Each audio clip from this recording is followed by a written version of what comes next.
Wajah anak-anak Uswatun Hasanah, korban mutilasi yang jasadnya dimasukkan ke dalam koper dan dibuang di Ngawi, Jawa Timur, masih diliputi kesedihan.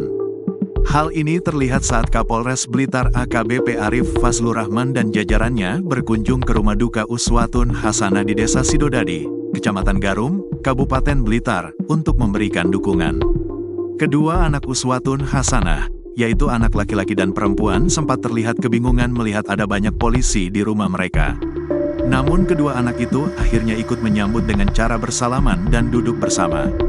Menurut keterangan keluarga Uswatun Hasanah, dua anak itu sudah mengetahui bahwa ibu mereka telah meninggal dunia. Kami di Polres ini Bapak Ibu, kebetulan ada namanya petugas yang pernah mendapatkan pelatihan psikologi namanya trauma healing. Jadi insya Allah nanti biar adik-adik ini dan keluarga juga bisa sebenarnya diajak main, kata AKBP Arif Fazlur Rahman. Dalam kesempatan tersebut, pihak kepolisian membawa sejumlah hadiah tas dan peralatan sekolah untuk anak-anak korban. Saya titipkan keluarga besar Ibu Uswatun Hasanah, putra-putri beliau, ayah ibu beliau, semoga bisa sedikit membantu diajak ngobrol, sambungnya. Selain anak-anak Uswatun Hasanah, keluarga khususnya sang adik juga mengungkap kesedihan mendalam. Kepada awak media, adik almarhumah Uswatun bersaksi bahwa korban sealam ini dikenal sebagai sosok yang baik. Uswatun Hasanah seringkali membantu finansial sang adik, bahkan sejak kecil. Sebelumnya kan waktu saya berangkat ke Jakarta, karena saya tidak ada uang, tidak ada dana, saya minta tolong ke kakak, jadi ngerepotin kakak, pungkas adik Uswatun. Tak cuma itu, adik Uswatun juga menyebut bahwa selama ini korbanlah yang jadi tulang punggung keluarga. Adik korban pun bercerita kalau kehidupannya sejak kecil dibiayai oleh Uswatun tanpa pamrih. Soalnya saya dari kecil sebelum punya pasangan, itu kakak almarhumah yang merawat dari kecil. Yang merawat saya kakak, saya udah punya pasangan. Kakak menafkahi keluarga, saya sama pasangan, ujar adik Uswatun. Karenanya saat mengetahui sang kakak dibunuh dengan cara sadis, adik Uswatun sedih mendalam. Uswatun Hasanah dibunuh secara sadis oleh Rohmat Trihartanto alias RTH, 33, pria yang diketahui memiliki hubungan dekat dengan korban. Di Reskrimum Polda Jatim Kombes Farman menuturkan sebelum membunuh korban, RTH mengajak korban bertemu di salah satu hotel di Kediri pada Minggu, tanggal 19 Januari tahun 2025, sekitar pukul 22 waktu Indonesia Barat. Sudah direncanakan oleh pelaku jauh hari. Itu mengapa pelaku mengajak korban bertemu di salah satu hotel di Kediri, kata dia kepada awak media, Senin, tanggal 27 Januari tahun 2025. Sebelum membunuh korban, keduanya sempat terlibat cekcok dan akhirnya Uswatun Hasanah dicekik hingga meninggal dunia. Setelah mengetahui korban tergeletak tak bernyawa, RTH pun bingung dan akhirnya berencana membuang jasad korban dengan cara dimasukkan ke dalam koper. Namun, karena tidak muat, akhirnya RTH memutilasi korban menjadi 3 bagian, kepala, badan, dan kaki.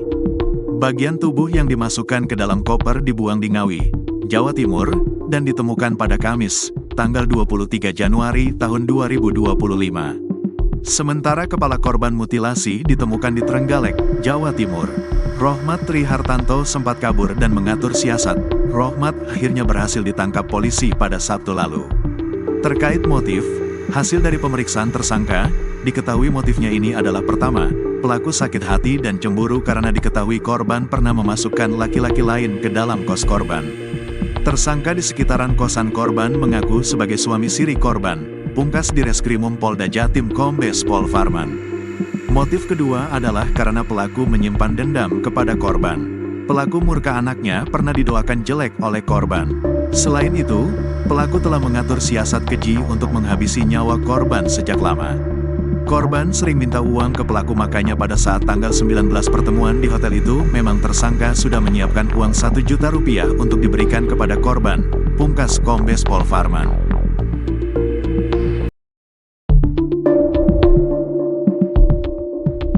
Kata penyesalan akhirnya disampaikan.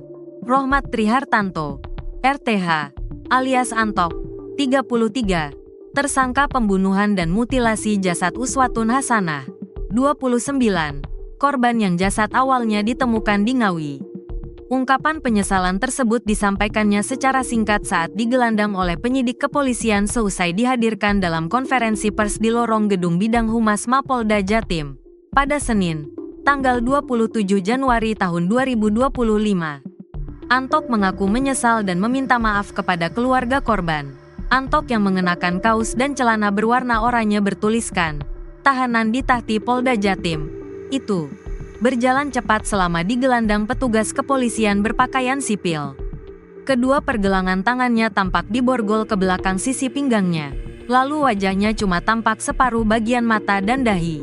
Rohmat saat dikejar-kejar awak media mengaku dirinya menyesal menghilangkan nyawa korban dengan begitu sadisnya.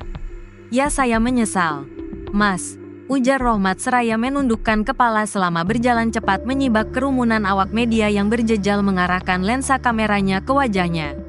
Ia juga menyempatkan dirinya untuk menyampaikan permohonan maaf kepada pihak korban beserta keluarga besar korban di Kabupaten Blitar.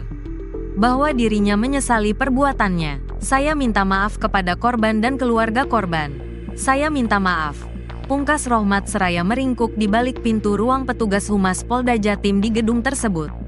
Sementara itu, Direktur Ditreskrimum Polda Jatim Kombes Pol Farman mengatakan, tersangka bakal dipersangkakan pasal 340 KUHP subsider, pasal 338 KUHP lebih subsider, pasal 351 ayat 3 KUHP dan pasal 365 ayat 3 KUHP, yakni mengenai pembunuhan berencana atau penganiayaan berat mengakibatkan korban mati, dan pencurian dengan kekerasan hingga korban meninggal dunia. Ancaman pidananya paling maksimal dihukum mati atau pidana paling ringan penjara seumur hidup. Ancaman hukuman mati atau seumur hidup, ujar Farman di ruang konferensi pers gedung Bidumas Mapolda Jatim pada Senin, tanggal 27 Januari tahun 2025. Menurut Farman, proses terjadinya tindak pidana menghilangkan nyawa korban yang dilakukan tersangka sudah dipersiapkan sebelumnya. Tersangka dianggap memancing korban untuk mendatanginya di Terminal Gayatri Tulungagung, lalu diajak menginap di Hotel Jalan Bismo, Kota Kediri, pada Minggu, tanggal 19 Januari tahun 2025. Kemudian, tanggal 19 Januari mulai check-in, malam. Pengakuannya ada percekcokan dan terjadilah korban dicekik oleh tersangka sehingga meninggal dunia, ujarnya di ruang konferensi pers gedung Bidumas Mapolda Jatim pada Senin, tanggal 27 Januari tahun 2025. Seperti diketahui, tersangka bertindak sadis dengan memutilasi korban untuk menghilangkan jejak. Bukan itu saja, Antok juga berusaha menghilangkan jejak dengan membuang bagian tubuh korban secara terpisah di beberapa daerah.